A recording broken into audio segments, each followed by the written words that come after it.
आज हम पैकेजिंग के बड़े प्लांट पे खड़े हुए हैं जहाँ पे हम लोगों ने 1.5 मेगावाट इंस्टॉल किया है। ना सिर्फ इनके इन प्लांट में बल्कि इनके दो दूसरे प्लांट्स पे भी हमने 700 किलोवाट इंस्टॉल किया है। So cumulatively we have installed 2.2 megawatt in this packaging industry.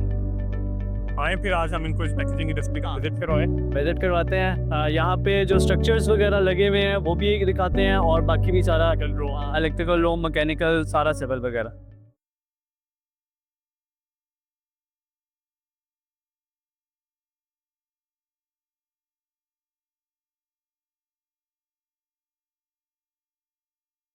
So viewers, इस इंडस्ट्री में हम लोगों ने जब डिज़ाइन किया तो हमें आइडिया, यानी कि हम लोगों ने जाके जब शेड्स देखे और एरिया देखा तो हमें डिज़ाइन पॉइंट ऑफ व्यू से ये प्लेसेस मिली जहाँ पे हम लोगों ने डिफरेंट टाइप ऑफ स्ट्रक्चर इस्तेमाल किए हैं। इसमें 3 तरह के स्ट्रक्चर हैं, जिसमें ट्रस स्ट्रक्चर जहाँ पे हम खड़े हुए हैं, इसके अलावा एलिवेटेड स्ट्रक्चर है और एल्यूमिनियम रेल स्ट्रक्चर है। अब जहाँ पे ये इनका मस्जिद एरिया है, मस्जिद का एरिया है जहाँ पे नमाज वगैरह पढ़ते हैं, जुम्मा वगैरह होता है, तो यहाँ पे इसको कवर करने के लिए इन्होंने स्ट्रक्चर बनाया। जो हमारा ट्रस स्ट्रक्चर है इसकी हाइट काफ़ी ज़्यादा थी, तो हाइट ज़्यादा होने की वजह से हम लोगों ने यहाँ पे राउंड शेप जो सा है कॉलम यूज़ किया है, ताकि इसकी जो फ्लेक्सिबिलिटी एक आती है, जो हमारे गार्डर वाले स्ट्रक्चर में एक फ्लेक्सिबिलिटी आती है, वो अगर हम हाइट इंक्रीज़ करते हैं तो हम या तो यहाँ पे स्क्वायर पाइप यूज़ करते हैं या सर्कुलर पाइप यूज़ करते हैं। तो हम लोगों ने यहाँ पे सर्कुलर पाइप यूज़ किया है, तो इसकी फ्लेक्सिबिलिटी भी जो सी है कम है इस वजह से। सेकेंडली, इसकी फाउंडेशंस हम लोगों ने ज़मीन के अंदर रखी हैं ताकि जो नमाज़ पढ़ने वाले हैं उस पर डिस्टर्बेंस ना आए, और हम लोगों ने पूरा इसको कवर भी किया है नीटनेस की वजह से कि यहाँ पे पेड़ एरिया है तो वो सारा जो सा है अच्छा भी लगे यहाँ पे। तो यहाँ पे फाउंडेशंस बना के हम लोगों ने नीचे बेस प्लेट लगा के फिर ऊपर लेके आए। यहाँ पे फाउंडेशन तो नज़र नहीं आ रही, लेकिन तकरीबन ये 3 फुट की फाउंडेशन हम लोगों ने 4 फुट की फाउंडेशन डेप्थ पे गए में हम लोग, और सारा पूरा बेड बना हुआ है इसका नीचे से। इससे तो हमारा स्ट्रक्चर में स्ट्रेंथन होता है। हाँ, मज़ीद स्ट्रेंथन हो जाता है। सेकंड, ऊपर वाली अगर हम बात करें तो ऊपर हम लोगों ने ट्रस बनाई हुई है, ट्रस टाइप हम लोगों ने एक स्ट्रक्चर बनाया हुआ है, जिसको हम लोगों ने साइड पे ब्रेसिंग्स भी दी हुई है ताकि कोई हवा की, विंड की रिफ्लेक्शन जो सी है वो दोनों तरफ से जो आ रही आए तो वो इसको कवर कर ले। सेकंड, हम लोगों ने यहाँ पे वॉकवेज भी दिए हैं वॉशिंग के लिए, क्योंकि वॉशिंग जो सा मेन एक्सपेक्ट है हमारा एनर्जी जनरेशन का, क्योंकि वॉशिंग नहीं होगी तो यूनिट्स जो है वो कम होते हैं। तो यहाँ पे हम लोगों ने वॉकवे भी बनाया हुआ ताकि इजीली आपकी वॉशिंग हो सके। इतनी हाइट पे तो सेफ्टी पॉइंट ऑफ व्यू से भी वॉकवेज बहुत जरूरी है। सेफ्टी ये चैलेंजिंग इस वजह से भी था कि हाइट बहुत ज़्यादा है, तो हम लोगों ने यहाँ पे इसके फोल्डिंग से काम किया। तो उसके फोल्डिंग के काम की वजह से एक तो यहाँ पे थोड़ा सा टाइम ज़्यादा लगा है, लेकिन यानी कि अगर हम बात करें कि नॉर्मल स्ट्रक्चर पे अगर हमारा 1 महीना लगता है 100 किलोवाट पे, तो यहाँ पे तकरीबन हमारा ज़्यादा टाइम लगा है। यहाँ पे 115 डेज़ लगे हैं, यानी कि 1.5 मंथ लगा है यहाँ पे इसको कवर करने में।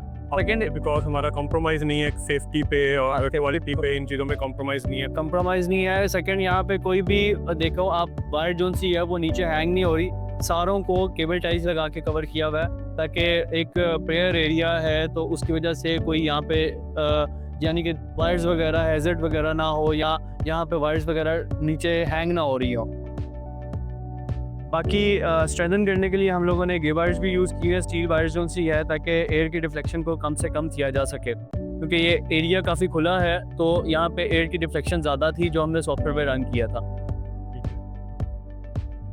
बाकी अब हम लोग दूसरे स्ट्रक्चर की तरफ चलते हैं, जहाँ पे हम लोगों ने एलिवेटेड स्ट्रक्चर जो है गार्डर वाला स्ट्रक्चर यूज़ किया हुआ है।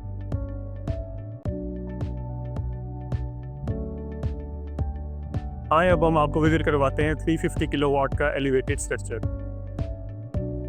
जी, ये है हमारा 350 किलोवाट का एलिवेटेड स्ट्रक्चर, जहाँ पे हम लोगों ने गार्डर वाला स्ट्रक्चर, जैसे हम लोगों ने पहले बताया है कि नीचे हम लोगों ने मस्जिद की हाइट की वजह से वहाँ पे हम लोगों ने सर्कुलर पाइप्स यूज़ किए थे।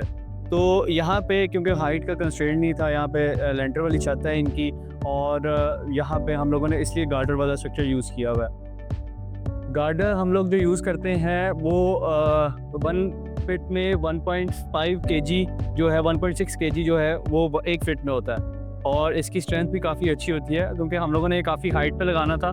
तो वैसे यूजुअली भी हम लोग ये यूज़ करते हैं स्ट्रक्चर। एक्स्ट्रा स्ट्रेंथ के लिए हमने आपको सपोर्ट स्ट्रेंथ के लिए हम लोगों ने इसके एंगल की सपोर्ट दी हुई है ताकि जो एयर की डिफ्लेक्शन है वो इसे कवर कर सके। सेकंड, इसको हम लोगों ने पहले बेस प्लेट के थ्रू हम लोगों ने इसे माउंट किया लेंटर के अंदर। लेंटर के अंदर हम लोगों ने केमिकल डाल के अपने जो सा है एंकरिंग की भी है। एंकरिंग करके केबल ट्रे के अंदर केबल ये गार्टर जो सा है कि बेस प्लेट से निकाला हुआ है और इसको हम लोगों ने अपने राफ्टर के साथ मिलाया हुआ है। बेसिकली ये कॉलम, ये राफ्टर और ये पर्लिंग जिसे कहते हैं हम लोग। तो इसके बाद उसके ऊपर हमने सिविल वर्क जो सा है वो किया हुआ है। सिविल वर्क की जो फिनिशिंग आप देख रहे होंगे कितनी अच्छी है, और इसकी जो है स्ट्रेंथ के लिए हम लोगों ने 1:2:3 की यूज़ की हुई है। जैसे हम लोगों ने अपनी लास्ट वीडियो में बताया था कि हम लोग यूज़ ही सिविल की रेशो ये करते हैं, ताकि एक तो फिनिशिंग भी अच्छी आ जाती है और इसकी जो सी है स्ट्रेंथ भी ज़्यादा हो जाती है हमारी। जो पैनल्स हमने इसमें यूज़ किए हुए हैं, हमने 580 वॉट के जिनको पैनल्स यूज़ किए हुए हैं, और जो अपनी एफिशिएंसी में बहुत बेहतर है। हाँ, सेकंड, कुछ लोग ऐसे करते हैं कि यहाँ पे मिड क्लैम्प्स एंड क्लैम्प्स लगा लेते हैं। हम लोगों ने यहाँ पे नट बोल्ट्स यूज़ किए हैं। नट बोल्ट्स ये तो एक तो ये है कि इसको स्ट्रेंथ ज़्यादा मिल जाती है, क्योंकि मिड क्लैम्प एंड क्लैम्प जो सा है वो विंड स्पीड जब आती है, विंड के प्रेशर की वजह से वो टेढ़े हो जाते हैं। जो नट बोल्ट है, अगर इसकी प्रॉपर रेगुलर मेंटेनेंस करते रहे हम लोग, तो इसमें लूजनेस भी नहीं आती और इसमें हम लोग इसमें स्ट्रेंथ भी ज़्यादा होती है। I would like to mention जो हमने नट बोल्ट यूज़ किया वो एसएस के यूज़। हाँ, SS304 के हम लोग नट बोल्ट जो हैं वो यूज़ करते हैं अपने हर पैनल्स के साथ भी, और अपने जो दूसरे स्ट्रक्चर होते हैं उसके साथ भी हम लोग SS304 के नट बोल्ट यूज़ करते हैं। सेकेंड, जो हमारा ये प्लांट जो लगा हुआ है, जो 350 लगा हुआ है यहाँ पे, इसमें हम लोगों ने पैचेस डिफरेंट किए हैं, क्योंकि छत बहुत ज़्यादा थी तो हम लोगों ने डिफरेंट सेक्शंस में इसे डिवाइड किया हुआ है कि एक सेक्शन ये है, एक ये है, उसके बाद थर्ड सेक्शन आ जाता है। क्योंकि अगर हम एक ही सेक्शन लगाते हैं तो हाइट काफ़ी ज़्यादा है। हाँ, हाइट काफ़ी ज़्यादा कंट्रोल करने के लिए, हाइट कंट्रोल करने के लिए, विंड प्रेशर कंट्रोल करने के लिए इसे हमने डिफरेंट सेक्शन में इसे डिवाइड किया हुआ है। सेकंड, हम लोगों ने यहाँ पे वॉशिंग की स्पेस जो सी है वो छोड़ी भी है, क्योंकि हाइट काफ़ी ज़्यादा थी, यहाँ पे प्लेटफॉर्म कोई नहीं बन सकता था। तो यहाँ पे हम लोगों ने वॉशिंग की स्पेस छोड़ दी है, और यहाँ पे एक लैडर वगैरह लग के इजीली बंदा, यहाँ पे 2 फीट की स्पेस है, इजीली बंदा वॉशिंग वगैरह कर सकता है।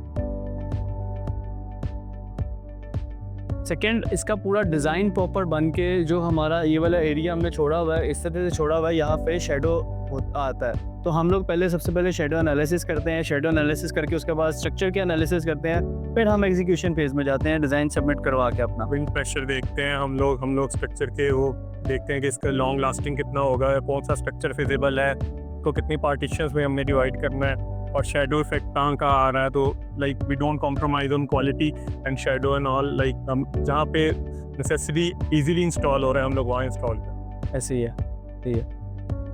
अब हम सेकंड जो रेल वाला स्ट्रक्चर है वहाँ पे चलते हैं। चल, हाँ, चलिए, मुझे अभी हम जा रहे थे, मुझे एक चीज़ नज़र आ गई है कि यहाँ पे हाइट ज़्यादा होने की वजह से हम लोगों ने यहाँ पे एल्क्लीट का भी यूज़ किया हुआ है। एल्क्लीट बेसिकली स्ट्रेंथन करने के लिए, बेसिकली यहाँ पे कुछ लोग तो वेल्डिंग कर देते हैं, सिर्फ सी चैनल को दोनों तरफ से वेल्डिंग कर दी, जो ग्रिप बन जाती है। लेकिन हम लोगों ने यहाँ पे एल्क्लीट यूज़ की हुई है, ताकि आपकी इसकी सी सेक्शन की ये जो सी चैनल है हमारा, और जो हमारा राफ्टर है, इसकी पकड़ जो सी है वो, हाँ, बॉन्डिंग जो सी है वो मजबूत हो सके। ये वन साइडेड ही हम करते हैं। हाँ, ये वन साइडेड ही होता है, जहाँ पे हमारा एरिया ज़्यादा होता है सी चैनल का। अब चलते हैं हम लोग रेल वाला स्ट्रक्चर जाके डिस्कस करते हैं। अब हम आपको विजिट करवाते हैं अपना एल्यूमिनियम रेल स्ट्रक्चर। 5 पैकेजेस पे हम लोगों ने 1.1 मेगावाट का एल्यूमिनियम रेल स्ट्रक्चर इंस्टॉल किया हुआ। जी, एल्यूमिनियम रेल स्ट्रक्चर यहाँ पे मोस्टली हमारा इस इंडस्ट्री में ज़्यादा वही वाला स्ट्रक्चर यूज़ हुआ है, रेल वाला। अगर मैं बात करूँ यहाँ पे रेल वाले स्ट्रक्चर की, रेल वाले स्ट्रक्चर की भी काफ़ी फॉर्म्स हैं। यहाँ पे हम लोगों ने ये सी चैनल वाला हम लोगों ने रेल वाली यूज़ की भी है, और इसके अंदर मिड और एंड जो से हैं वो हम लोगों ने इस्तेमाल किए हुए हैं। और यहाँ पे जो सेल स्क्रू यूज़ हुआ हुआ है, सेल स्क्रू बेसिकली हम लोगों ने, क्योंकि यहाँ पे सैंडविच पैनल था, तो सेल स्क्रू हमारा जो है वो डिफरेंट, हर शीट पे डिफरेंट यूज़ हुआ हुआ है। यानी कि यहाँ की बात करो तो यहाँ पे 4 इंच वाला यूज़ हुआ हुआ है, वहाँ पे कहीं पे 6 इंच वाला यूज़ हुआ हुआ है। तो सेल स्क्रूज हमने यूज़ किए हुए हैं। सेल स्क्रूज बेसिकली वहाँ पे यूज़ करते हैं जहाँ पे हमारे पीवी शेड होते हैं, और जहाँ पे वाटर प्रूफिंग का मसला होता है। बेसिकली सेल स्क्रू शीट्स पे वो ऐसे चिपक जाते हैं और शीट को बिल्कुल ग्रिप कर लेते हैं, ताकि वाटर के जो ड्रॉप्स हैं वो नीचे ना जाएं। और सेकेंडली यहाँ पे जो हमारे मिड और एंड यूज़ हुए हुए हैं, ये बेसिकली रेल के अंदर जाएगा, और रेल से इसमें बेस जो सी है वो टाइट होके, और इसके बाद जो सा इसका हम स्क्रू बोल्ट कर देंगे यहाँ पे। और यहाँ पे सारा स्ट्रक्चर जो सा है वो आप देख रहे होंगे रेल वाला ही है। इनका बोला भी शेड रेल वाला है, आगे भी शेड जो है वो रेल वाले ही हैं। वॉकवेज हम लोगों ने यहाँ पे इंस्टॉल किए हैं। वॉकवेज का यहाँ पे ये फ़ायदा है बिकॉज एल्यूमिनियम रेल को अगर हम इस स्ट्रक्चर को देखें तो यहाँ पे इसकी एक स्लोप होती है। उस स्लोप में जब वॉशिंग के लिए आते हैं या नॉर्मल कोई मेंटेनेंस के लिए आते हैं तो हमें यहाँ पे एक वॉक पाथ चाहिए होता है ताकि ये स्लोप की वजह से कोई सेफ्टी हैजर्ड ना हो। सेफ्टी हैजर्ड भी, सेकेंडली ये भी है कि वॉकवेज यहाँ पे इसलिए ज़रूरी है ताकि आपकी शीट्स डैमेज ना हो रही हो। जैसे मैंने बताया पैकेजिंग इंडस्ट्री में अगर पानी जो सा है वो नीचे चला जाए तो उनकी मशीनरी पे भी इफेक्ट हो सकता है। तो इस वजह से यहाँ पे वॉकवे इंस्टॉल हुए हैं कि यहाँ पे स्ट्रेस जो सा है वो शीट्स पे ना आए। हम लोग सिर्फ वॉकवे के ऊपर पाँव रखें और वॉकवे के थ्रू ही सारा प्लांट विजिट करें। ये देख रहे हैं आप, जहाँ से जहाँ पे भी आप जाएंगे वहाँ पे वॉकवेज अवेलेबल होंगे। वॉकवेज के थ्रू ही आप सारी चीज़ों को, वॉशिंग वगैरह को और मेंटेनेंस वगैरह को जो सा है वो देख रहे होंगे। बाकी अगर मैं वॉकवेज की बात करूँ, वॉकवेज भी रेल के ऊपर ही लगे हुए हैं। रेल लगा के, रेल का देख के हम लोगों ने सारा डिज़ाइन करके कि कितने डिस्टेंस पे वॉकवे की जो रेल है वो होनी चाहिए। यानी कि फॉर एग्जांपल मैं बात करूँ, एक 1.5 फीट पे यहाँ पे हम लोगों ने रेल का पीस दिया हुआ है जो पर्लिन के साथ ही अटैच है, और इसके साथ हम लोगों ने ये लगाया हुआ है, अपनी वॉकवे लगाया हुआ है। वॉकवे के लिए हम लोगों ने ये यू क्लैम्प जो से हैं वो यूज़ किए हैं उसकी ग्रिप के लिए। बाकी इसमें जो एक चीज़ मेजर देखने वाली होती है वॉकवे इंस्टॉल करने में कि आपकी डिफ्लेक्शन ना हो वॉकवे पे। वॉकवे का जहाँ पे पाँव आ रहा हो वहाँ पे डिफ्लेक्शन ना हो, वहाँ पे बैठ ना रहा हो वॉकवे, क्योंकि अगर ये बैठ जाएगा तो इसका पर्पस जो सा है वो बिल्कुल ख़त्म हो जाएगा कि शीट के ऊपर स्ट्रेस जो सी है वो फिर आ रही होगी हमारी। जो हमारे यहाँ पे ये यूज़ हुए में एंड क्लैम्प और मिड क्लैम्प वो सारे हमारे एल्यूमिनियम के ही यूज़ हुए में। रेल और एसएस के नट बोल्ट जो हमने पहले भी अपनी वीडियो में बताया था कि हम लोग SS 304 के नट बोल्ट जो हैं वो यूज़ करते हैं। स्प्रिंग वॉशर जो सी है वो भी SS की होती है, और बाकी जो मिड क्लैम्प एंड क्लैम्प्स हैं वो रेल के साथ ही हम लोग एल्यूमिनियम के ही यूज़ कर रहे होते हैं। इसके अलावा जो है यहाँ पे वॉशिंग के लिए बिल्कुल पाइपलाइन जो सी है वो दी भी है ताकि लोग जो से हैं जिन्होंने वॉश करना है वो इजीली वॉकवे पे पाँव स्टेप्स रखें अपने, और अपना जो सा है वॉशिंग करके इजीली जो सा है वो एक साइड से वॉश करते जाएं और दूसरी तरफ से अगली छत पर मूव करते जाएं हमारे। ऑब्वियस इनकी शेड की प्रोटेक्शन के लिए इन चीज़ों की वॉकवे तो वॉकवे नेसेसिटी पार्ट है, नेसेसरी पार्ट, स्ट्रक्चर का नेसेसरी पार्ट है। और इसके अलावा आगे फर्दर, क्योंकि ये हम लोग 1 साल के लिए प्रोजेक्ट तो है नहीं, काफ़ी ईयर्स के लिए 25 ईयर्स की पैनल की सिर्फ वारंटी है। तो 25 ईयर्स तक प्लान करने के लिए हमें इनकी जो नीचे बेस है वो भी देखनी चाहिए कि बेस को भी ज़्यादा इफेक्ट ना आए, क्योंकि अगर खुदा ना खास्ता एक शीट पे इनका पंचर हो जाती है तो इनको पैनल्स वहाँ से रिमूव करने पड़ेंगे, इलेक्ट्रिकल वायरिंग खोलनी पड़ेगी, फिर नीचे शीट चेंज करनी पड़ेगी, फिर दोबारा से इंस्टॉलेशन होगी।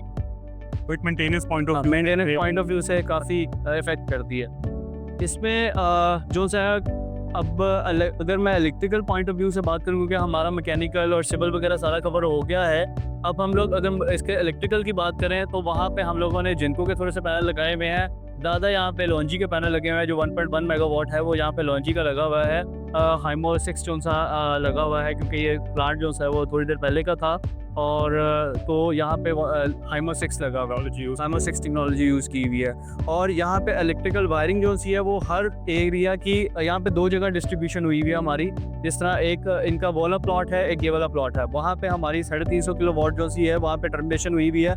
और जो यहाँ पे है, यहाँ पे हमारे तकरीबन जो बाकी रिमेनिंग जो सा सिस्टम है, जिस तरह 350 किलोवाट वहाँ पे है, तो यहाँ पे तकरीबन 1200 किलोवाट यहाँ पे इस सेक्शन में हमारा इन्वर्टर्स इंस्टॉल हुए हैं। इसमें मैं ऐड कर देता हूँ, बेसिकली इनके 2 प्लॉट से 2 कनेक्शन से। हाँ, तो इन लोगों की रिक्वायरमेंट भी यही थी कि हमें 2 जगह पे आपने सेपरेट प्लांट लगाना है। वो प्लांट की और नेट मीटरिंग के लिए भी और वैसी चीज़ों की रिक्वायरमेंट थी। और ऑब्वियसली अगर हम एक जगह से दूसरी जगह पे वायरिंग लेके जाते हैं या एक जगह पे इसको करते, तो हमारे लॉसेज और वो सारी चीज़ें भी हमने डिज़ाइनिंग में अकोमोडेट होती है कि आप कितने मीटर तक जो सा है वो लॉसेस कम से कम हो रहे होते हैं। और फिर हम लोगों ने यहाँ पे जो सा है केबलिंग और सारी चीज़ें वो भी इस एंगल से की हैं ताकि हमारा जो लॉसेस हैं वो मिनिमम से मिनिमम हो सके। इसलिए हमने फिर उनके साथ डिस्कशन करके फाइनली हमने ये डिसाइड किया कि हम इसको 2 जगह टर्मिनेट करेंगे।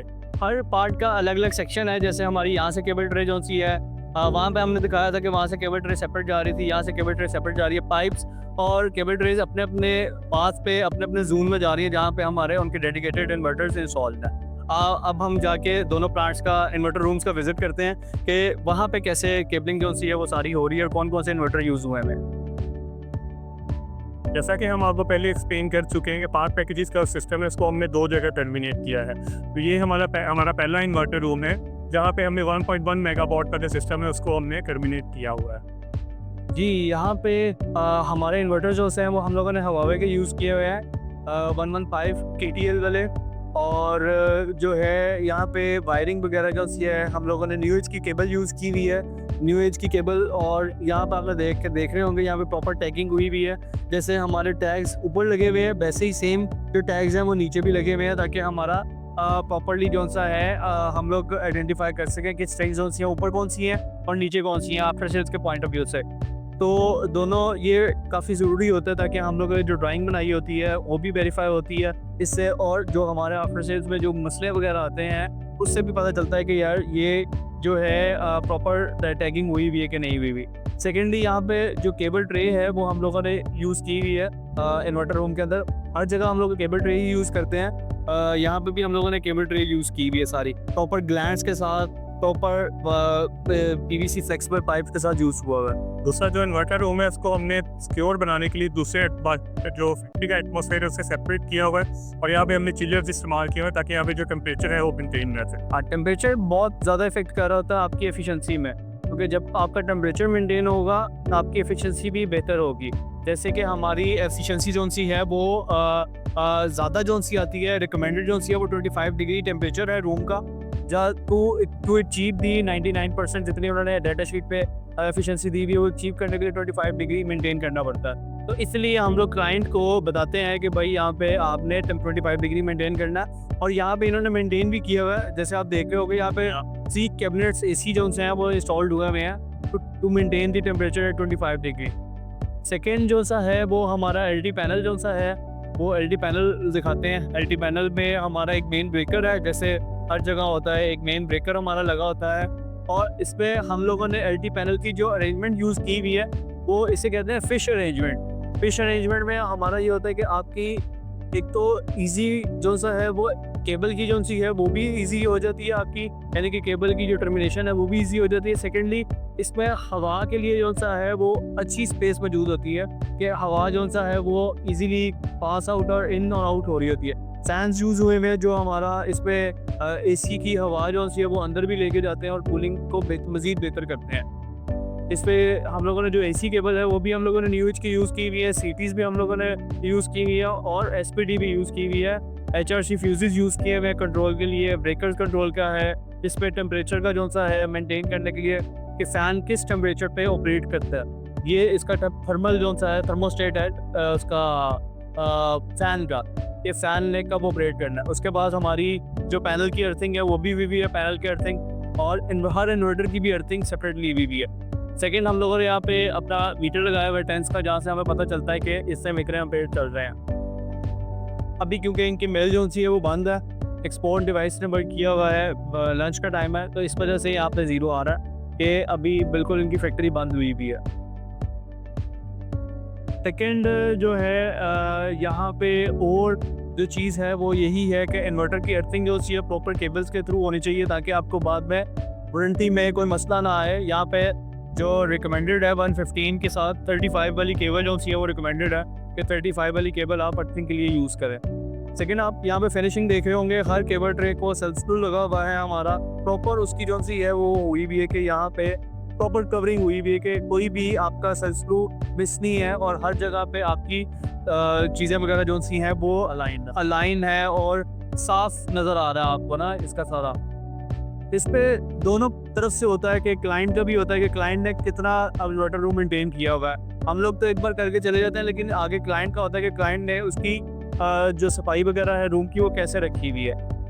बाकी हम लोगों ने यहाँ पे स्टैंड रखा हुआ है क्योंकि ये फ्लोर था तो हमारी केबल की टर्मिनेशन के लिए बड़ा मुश्किल था, तो हम लोगों ने फिर यहाँ पे स्टैंड बना के नीचे से केबल ट्रे पास करके उसी के अंदर से केबल जो सी है वो ऊपर लेके गए हैं ताकि खूबसूरत भी लगे और एक चीज़ जो सी है वो प्रॉपर अपनी वे में आए जैसे वो होना चाहिए। बाकी इन्होंने शीशे वगैरह दिए हुए हैं ताकि ये बाहर से देख सकें कि कोई खुदा ना खास्ता कोई इंसिडेंट हो जाता है तो वो यहाँ से प्रॉपर्ली विंडोज़ के थ्रू नज़र आ सके। सेकंड, यहाँ पे एक फायर का भी सिस्टम मैंने इनको कहा था रखें, जो इन्होंने बाहर जो सा है फायर हाइड्रेंट जो सा है वो रखा हुआ है कि यहाँ पे सेफ्टी पॉइंट ऑफ व्यू से सारी चीज़ें जो सी है वो इक्विपमेंट मौजूद होना चाहिए। अब हम आके हैं अपने दूसरे इन्वर्टर रूम में और आपको विजिट करवाते हैं। हाँ जी, वहाँ पे जो था वो 1100 था सिस्टम और यहाँ पे हमारे 400 किलोवाट जो सा वो इंस्टॉल्ड है। अब 400 किलोवाट में यहाँ पे चेंज ये है उस जगह से और इस जगह में, यहाँ पे हमारे जो यूज़ हुए हैं 150 के इन्वर्टर यूज़ हुए हैं। 150 के इन्वर्टर जो है वो रिसेंटली अभी मैंने लॉन्च किए हैं और हम लोगों ने अल्हम्दुलिल्लाह काफ़ी साइट्स पे जो सा है वो लगा लिए हैं। तो ये हमारी जो सी है ये 150 किलोवाट के इन्वर्टर की बॉडी है। ये इसका ये है कि यहाँ पे इसके जो फैंस हैं एक्सटर्नली वो फैंस थोड़े से हाइटेड है। सेकेंड जो सा है इसमें चेंजेस जो सी हैं, यहाँ पे हम लोग अपनी पीवी जो सी है वो ज़्यादा लगा सकते हैं एक इन्वर्टर पे। तो जैसे हमारे लॉस में है कि यानी कि जो हमें रिकमेंड करता है कि 1.28 या 1.3 तक आप अपनी पीवी जो सी है एक इन्वर्टर पे लगा सकते हैं, तो हमारा वैसे ही हम लोगों ने किया हुआ है। सेम उसी तरह हम लोगों ने यहाँ पे टैगिंग की हुई है। टैगिंग जो सी है वो जैसे मैंने बताया था कि आफ्टर सेल्स के बहुत ज़रूरी है टैगिंग वगैरह, और सेम सारी चीज़ें हैं, ग्लैंड्स वगैरह, इसकी जो कम्युनिकेशन केबल है, दूसरे ग्लैंड्स, अर्थिंग जो सी है वो प्रॉपर्ली एज़ पर दी स्टैंडर्ड हुई हुई है और जो है एज़ पर दी हवाई रिकमेंडेशन की हुई हुई है। इसके अलावा जो इसकी अर्थिंग है वो हम लोगों ने एक बस बार पे कनेक्ट की हुई है। बस बार से फिर आगे जो हमारी अर्पिट अभी हमने देखी थी बाहर, वो अर्पिट पे बस बार जा रही है और वहाँ पे हमारी अर्थिंग हुई हुई है। इसकी डीपी इनको दिखा, हाँ इसकी डीपी दिखाएं। ये इसके डीपी बॉक्स है, ये इसके एम्पेयर्स इधर शो हो रहे हैं, जो कि यहाँ पे लोड जो है हमारा आज़ाद है। यहाँ पे 120 एम्पेयर जो है अभी करंटली जो है वो चल रहे हैं। ये इनकी डीबी है जहाँ पे दो हमारे मेन ब्रेकर, दो हमारे इन्वर्टर्स के ब्रेकर हैं और एक हमारा मेन ब्रेकर है। मेन ब्रेकर जो सा वो 630 एम्पेयर का हमने यूज़ किया हुआ है और जो दूसरे ब्रेकर्स हैं वो 250-250 एम्पेयर के ब्रेकर्स हैं। यहाँ पे भी हमारा थर्मोस्टेट वगैरह लगा हुआ है, फ़ैन लगा हुआ है और जो सारी प्रॉपर जो सी है वायरिंग वगैरह या फ़ैन वगैरह ऑपरेट करते हैं। और यहाँ पे भी अगर मैं बात करूँ क्लाइंट की तरफ से अच्छा ये है कि इन्होंने यहाँ पे भी AC इंडोर लगवाया हुआ है और ये प्रॉपर जो सा है इस टेम्परेचर मेंटेन कर रहा है, क्योंकि यहाँ पे सिस्टम साइज इन्वर्टर्स जो हैं वो बड़े हैं, तो यहाँ पे आपको टेम्परेचर जो है वो ज़्यादा मेंटेन करना पड़ता है क्योंकि इनकी हीट भी ज़्यादा होती है। जितना भी छोटा है हीट, जितना हम लोग पीवी ज़्यादा करते जाएंगे इन्वर्टर पे उतना हीट डेसिपेशन भी ज़्यादा होती जाती है। तो हीट डेसिपेशन को कम करने के लिए AC जो हैं वो अच्छा इफेक्ट करेंगे इस पर और अच्छी एफिशिएंसी ये इन्वर्टर्स हमें दे रहे होंगे। तो इसको चेक करूँ, ये भी अभी चल रहे हैं अपने अभी पावर का, लेकिन हीट फुल पावर है। हाँ पावर पे चल रहे हैं और हीटेड नहीं है। सेकेंडली जैसे हमने वहाँ भी बताया है कि यहाँ पे भी हमारी केबल ट्रे बड़े अच्छे वे में लगी हुई है, सारी प्रॉपर इसके सेल्फ स्क्रूज लगे हुए हैं और अच्छी पीछे जो माउंटिंग है वो भी अच्छी तरीके से हुई हुई है। और आपने देखा होगा अर्थिंग की जो वायर है उससे भी हम लोगों ने फ्लेक्सिबल पाइप करके फिर हम लोगों को बाहर लेके गए हैं। और इसी तरह ये इनकी आउटपुट केबल जो सी है DB से इनकी मशीनरी तक जा रही है, जो इनका अपना LD पैनल है वहाँ तक जा रही है कि हर सेपरेट रन जो है वो सेपरेट नहीं जा रहा है इनका। सेकेंडली ये हमारी DC केबल की केबल ट्रे है। DC केबल ट्रे आगे लग रही है। अगर मैं यहाँ से दिखाऊँ व्यूअर्स को कि ये इसमें चेंजेस जो सी हैं वो साइड से नज़र आएंगी कि 150 और 115 के जो साइड्स है वो चेंज है, यानी कि ये इनके फैंस की पकड़ तो ये है लेकिन इनका जो मैकेनिज्म है थोड़ा सा चेंज है एयर का। तो ये था हमारा आज का व्लॉग। उम्मीद है आपको हमारा व्लॉग पसंद आया होगा। हमने जो डिफरेंट इंडस्ट्री में आपको डिफरेंट तरह के जो स्ट्रक्चर इंस्टॉल किए हुए हैं वो हमने विजिट करवाए हैं, जिसमें हमारा elevated structure, truss structure, shed structure, वो सारे हमने आपको विजिट करवाए हैं। और E-Cube उसका विजन जो है वो सिंपल है, क्लीन एंड ग्रीन एनर्जी। अगर आप अपने बिजनेस के लिए सोलर को एक्सप्लोर करना चाहते हैं तो आज ही E-Cube टीम से कांटेक्ट करें। थैंक यू, अल्लाह हाफिज़।